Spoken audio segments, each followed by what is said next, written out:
Hello, I'm Paul Beckwith. Several people have talked to me about the sinking of the Superyacht in the Mediterranean off Sicily due to a waterspout, and they thought that would be a good topic for a video, so that's what I'm going to do right now. And I'll probably film a second video. I've been looking at what's happening to the present climate with the AMOC slowing down, and I've got some very interesting insights, I think, into that, so I'll do a second video on that. Okay, so as you probably are aware, it's been in the news a lot of this week, is the sinking of a super yacht in Sicily. So this is an article from The Guardian that says the climate crisis fueled the storm that sank the yacht in Sicily.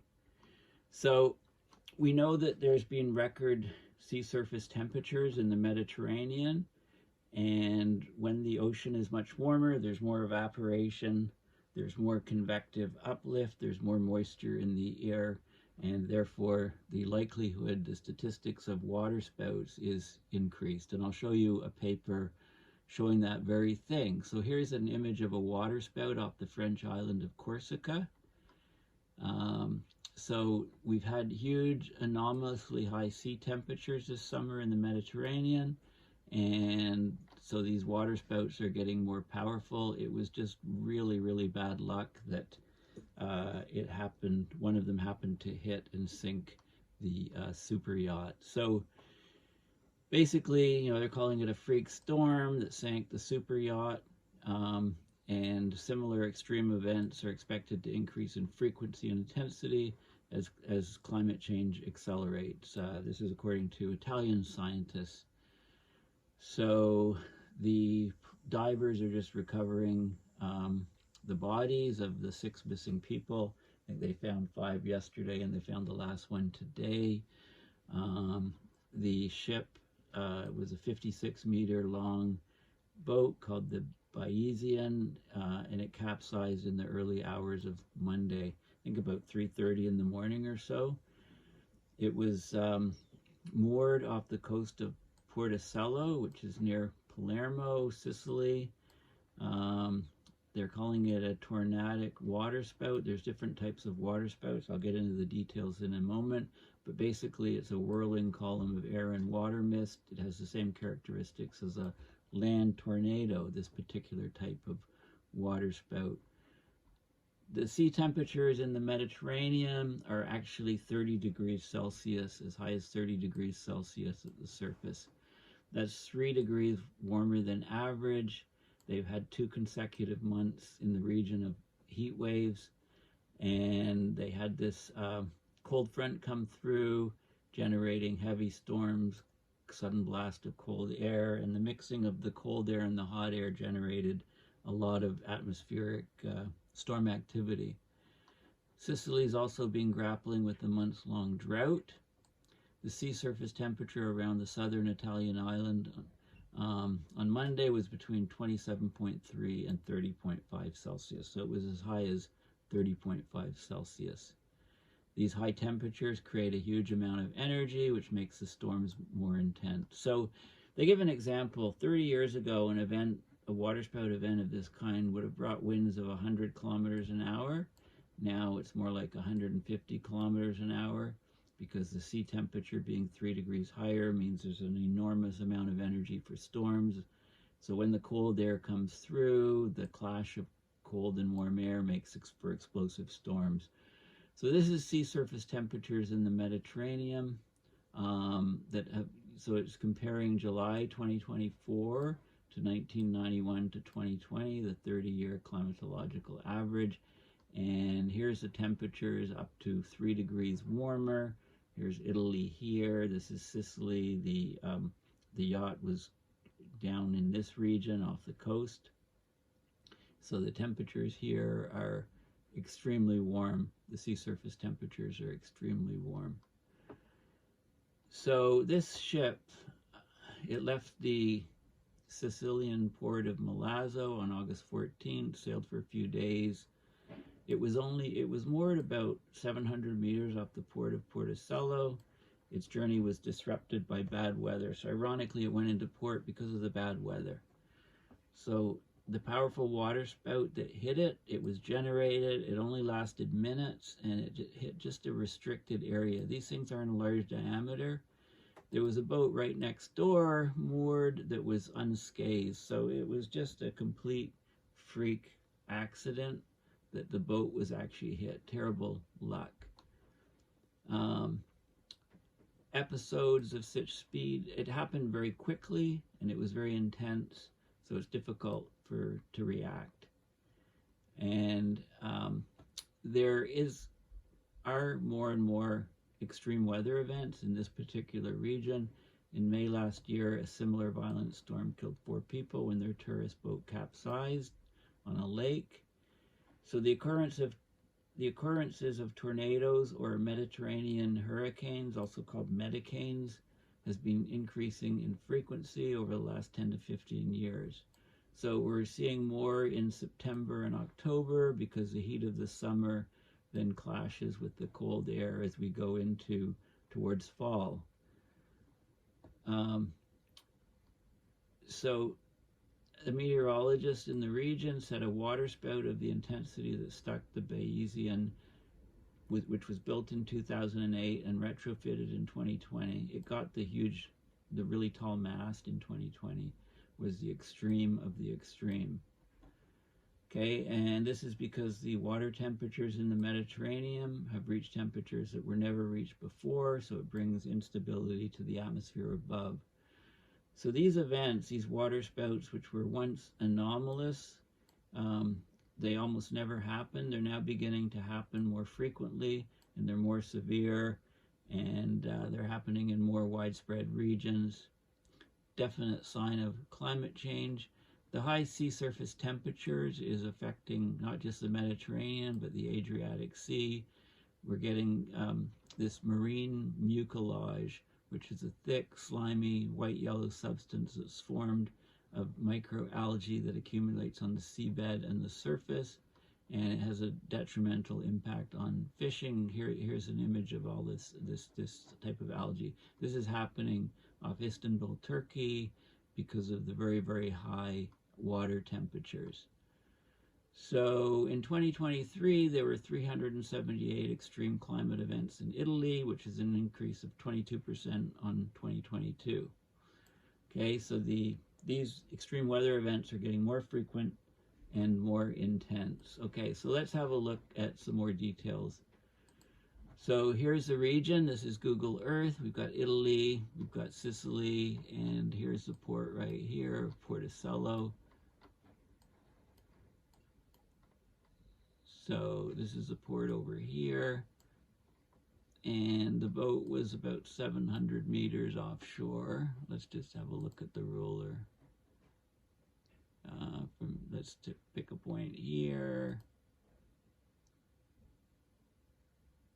This is about 700 meters, right about here.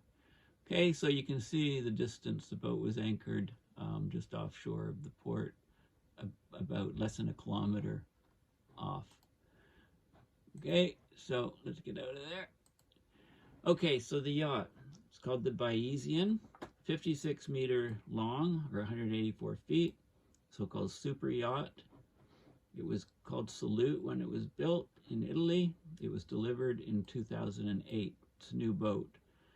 It was last refitted in 2020. It got a taller mast, a 72 meter mast, one of the tallest in the world. Okay, it was at anchor on the 19th of August. It was struck shortly before dawn by a waterspout and sunk. So here's some information on the boat. It sank around 4 to 5 a.m. off the coast. Aluminum hull, 72 meter mast. Decent sized ship, 543 tons. So notice that the mast is quite a bit longer than the boat itself. Crew of 10. Called a flybridge sloop. What's a flybridge sloop? That's the type of single mast, one head sail. Okay, when it was built, it had a 56 meter or 184 foot aluminum hull and a single mast.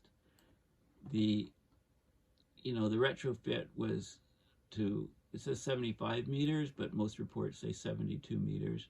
There was a lifting keel, okay, so it could go into harbors, it would lift up. So the keel was extending downwards 10 meters or 33 feet, and it could be extended up to being 4 meters down or just 12 feet. I don't know the state of the keel when it was capsized. Probably, often when they go in port, they lift the keel because the water's shallower, but the water where it was quite deep. So I don't know if that happened, but that would make the boat unstable. And it's, yeah, so you can get the history of the boat. And, it was carrying 10 crew and 12 passengers when it sank. 15 survivors were rescued by a nearby boat. 6 people were missing, and I think they've recovered all those bodies down inside the ship.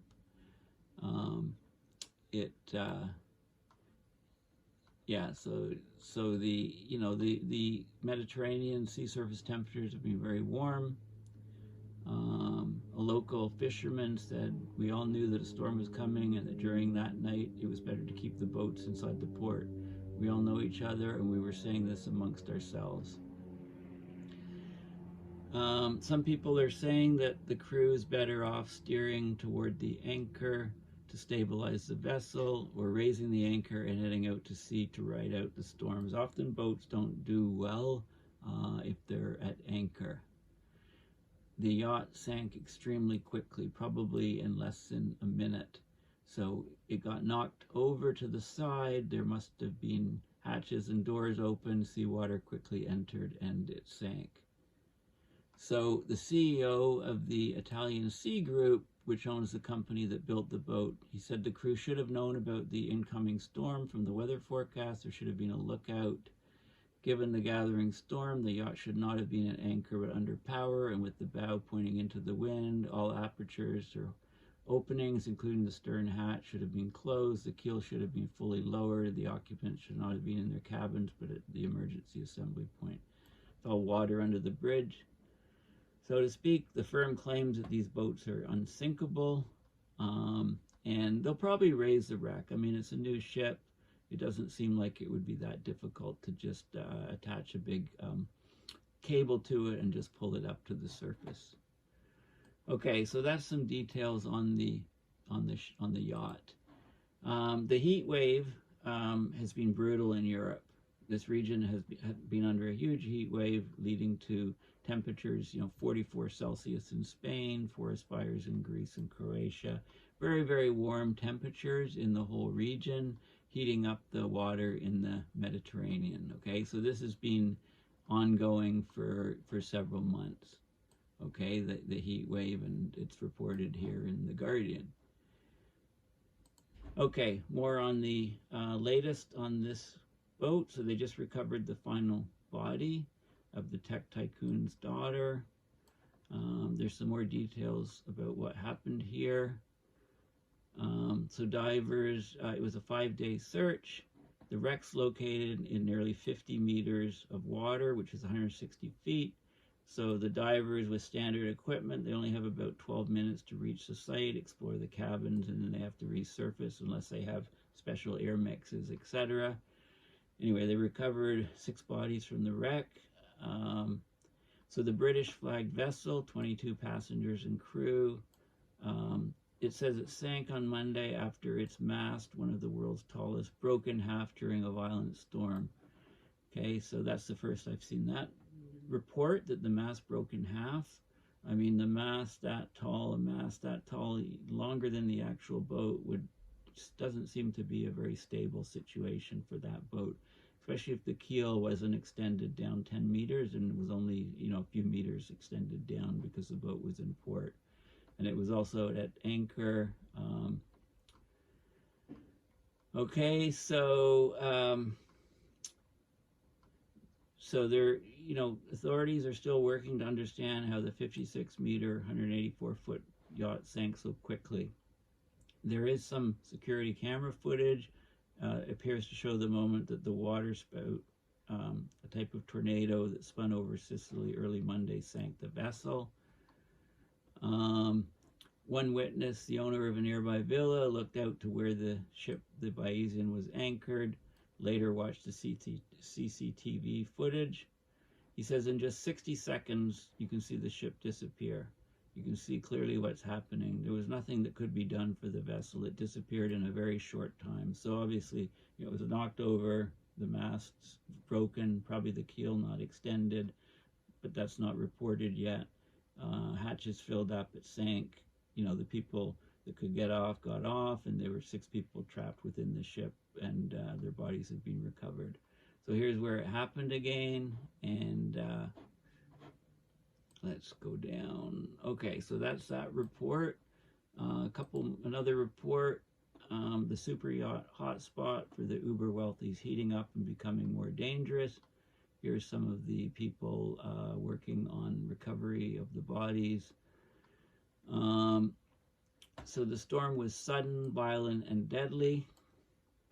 And the incident has shocked many. The Mediterranean, prized for its crystal clear, tranquil waters, is a prime summer destination for the very wealthy and their super yachts.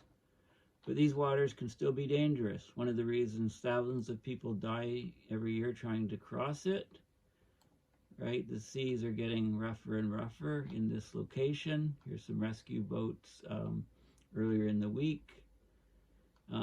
So it looks like the yacht was struck by a waterspout, which is one of several types of tornadoes. The European Severe Weather Database said that the storms that day resulted in at least 24 waterspout reports across Italy. So waterspouts are narrow, spinning columns of air below a thunderstorm. They happen over water. They thrive on heat and humidity.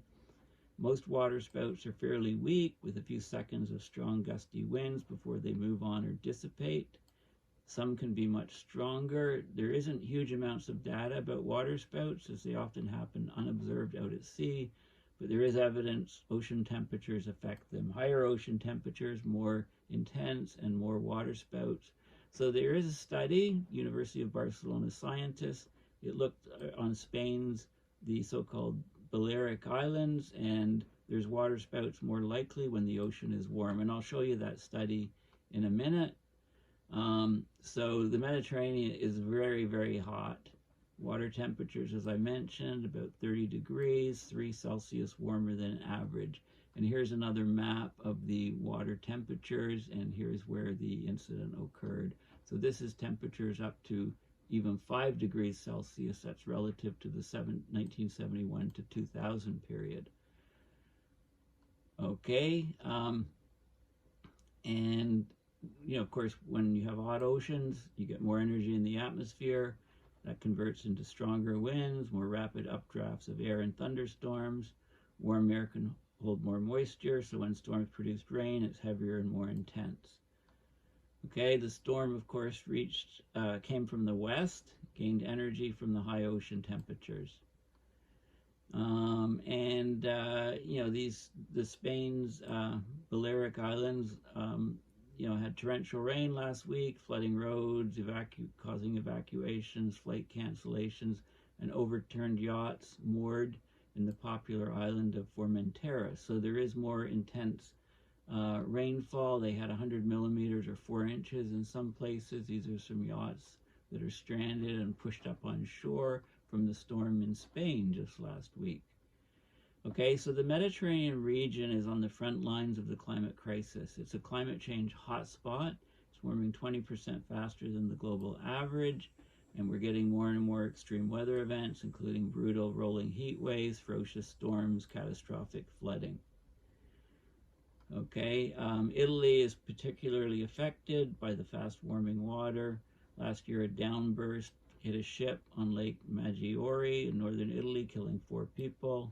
There was deadly, once in a century deadly floods, tropical storms. Storm Daniel, fueled by warm ocean waters, claimed lives in Greece, Turkey, and Bulgaria.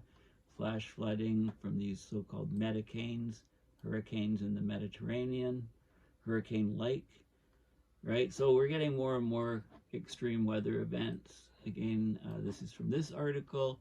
And, you know, if you look at the Wikipedia page on waterspouts, it's very informative. It talks about what waterspouts are, lots of images of them. There's two types of waterspouts. The most common is a weak vortex known as a fair weather or non-tornadic waterspout. And the other type is a classic tornado type occurring over water. It's like an EF0 tornado. It's called tornadic or supercellular or mesocyclonic, or accurately a tornado over water. It was probably one of these, like an EF0 or something, that hit the Superyacht. You know, I doubt one of these fair weather types would have the intensity too, but I don't know for sure. It talks about where they occur. You know, most of them occur in the tropics. They also occur seasonally in temperate areas. They're not restricted to salt water. They're reported on lakes and rivers, including the Great Lakes and the St. Lawrence River. There was a record 66 plus waterspouts over a 7-day period in 2003 over the Great Lakes. They're usually more frequent within 100 kilometers from the coast. You know, here, and they often happen in bursts. So here is a family of 4 waterspouts, you know, Lake Huron, September 9th, 1999. You know, this looks fairly intense here. There's 4 waterspouts off the Florida Keys in 2009. Waterspout in the Tasman Sea off Australia. Right, so they exist on a micro scale. The environment affected less than 2 kilometers in width. You know, some of these things can be literally just 100 meters or so in diameter. And you can get simultaneous ones. In 2012, as many as 9 simultaneous waterspouts were reported on Lake Michigan in the US. In May 2021, 5 waterspouts simultaneously near Taree off New South Wales, Australia. Okay, so here's non-tornadic waterspouts. They can still maybe kick up a bit of a punch. This is off near The Hague in the Netherlands. There's different stages of them. Here's a tornadic one off Florida in 2005. Okay, so waterspouts have long been recognized as serious marine hazards. They pose a threat to watercraft, aircraft, and people. You know, and they talked about, oh, of course, yes, the Malta tornado of 1551 was the earliest recorded occurrence of a deadly waterspout. It struck the Grand Harbor of Valletta. It sank 4 galleys and numerous boats, claimed hundreds of lives. That was a rough one back in 1551. The 1851 Sicily tornadoes were twin waterspouts, made landfall in western Sicily, ravaged the coast and countryside, and then dissipated back over sea. And look, in August 2024, a waterspout has been reported by some witnesses of the sinking of a large yacht off the coast of Sicily. So people have updated this Wikipedia page just in the last week. Okay, so they talk about, there's actually a waterspout index. It's Scillagy Waterspout Index, developed by Canadian meteorologist Wade Scillagy. I'd never heard of it. It's used to predict conditions favorable for waterspout development. It ranges from -10 to +10. Values greater than or equal to 0 show conditions favorable for the development of waterspouts. Here's an illustration from a book, The Philosophy of Storms, showing all of these different waterspouts. Yeah, so there's lots of good information there. And here is the paper, Climatology of Waterspouts in the Balearic Islands, 1989 to 2020. It's a paper that was from 2022, came out, accepted and published September 30th, 2022. So it looked at waterspouts in the islands off Spain between 1989 and 2020. 234 waterspout events. They looked at the annual, monthly, seasonal, weekly, spatial, temporal, and hourly distributions. Most 65% of the events were in the autumn. They were most common between 8 and 10 in the morning. They looked at the water temperatures, 23 to 26 Celsius. Well, we had 30 now. Okay, so they looked at the data, and I'm just going to look at a couple of the figures here. So this is 2 waterspouts affecting an area April, in 2017. So they came ashore, damaged trees, went back out to sea. So here's a study area. So here's Europe, or the Mediterranean, and Spain's over here, and these are these islands, the Balearic Islands, which are these islands right here. So we're talking, this one that sank the Superyacht is over here for context. But the study is on this region, and that's the closest thing we have to get data. So let's have a look just at the key figures here. Okay, this was the waterspout density around the different islands. So look, here is the highest, 16 to 20, and over here, 16 to 20, and they seem to cluster around certain areas, and other areas you don't see them, or maybe they're just not reported.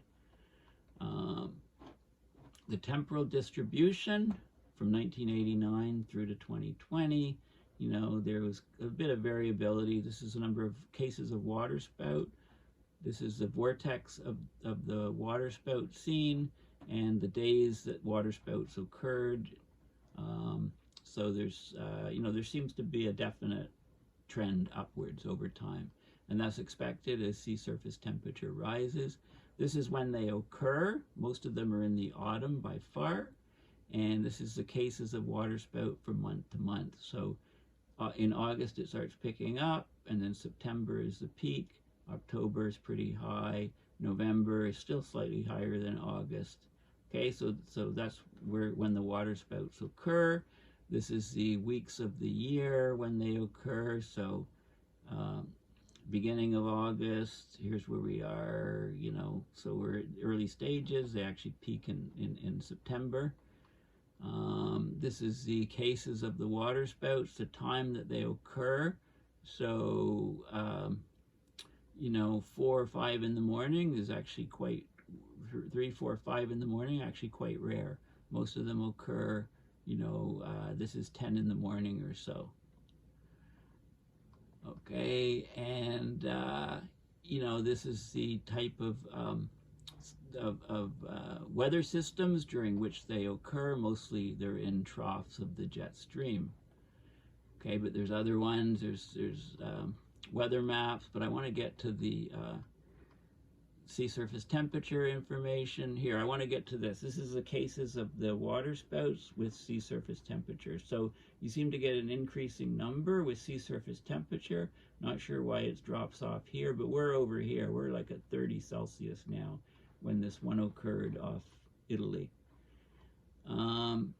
This is the meteorological events that cause these things. So eastern advection, trough, low pressure area, is most often where they occur, mostly in a trough. This is in the island region. And so there's lots of good data on waterspouts, what they've done between 1989 and 2020. But again, it's not in the exact region of Sicily. Here is where the Superyacht was when it sank, and this is this study is done on these islands off Spain. Okay, still it's very useful data which is applicable. So yeah, basically it was a freak storm. It was very unlucky for that yacht to be hit, because these waterspouts are they're very localized. They're much more localized generally than tornadoes. I mean, you might compare it best to an EF0 tornado. And it was at night, they couldn't see the thing coming. So it's just, it's a combination of extremely bad luck and of carelessness to have hatches open, maybe to have the keel up, to be sitting at port, not underway, according to the manufacturers of the super yacht Bayesian. Okay, well, thank you for listening. Please donate to my PayPal at paulbeckwith.net to support my research and videos. Thanks again. Bye for now.